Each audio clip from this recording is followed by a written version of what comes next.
So you know what's really a pet peeve of mine? When single people with no kids, no spouse, and no responsibilities try to judge us moms or compare us to them. When you don't have no kids, you don't have no responsibility but yourself. You ain't even got no mate pulling and tugging on you.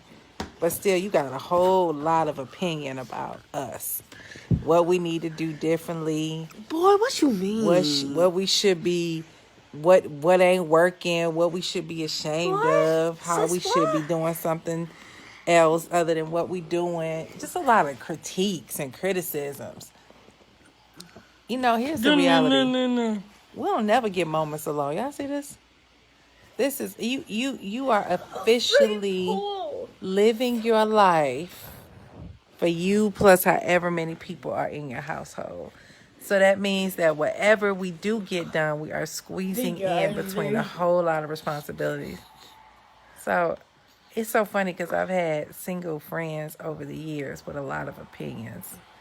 And then when they get kids, they got to come back and apologize because they don't understand. Like, it's a whole nother level of stuff that goes along with this journey. You hope you get to sleep alone, but you really don't get to do much of anything alone. Stop before you hit me in my face. All this energy.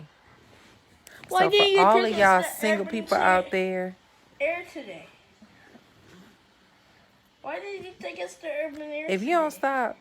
Doing what? All y'all single people out there trying to judge folks who are with children. You got a lot of critiques and criticisms. Check yourself.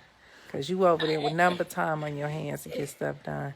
Instead of being opinionated, why don't you be supportive and go help somebody who got kids and their hands full? That's how I feel about it.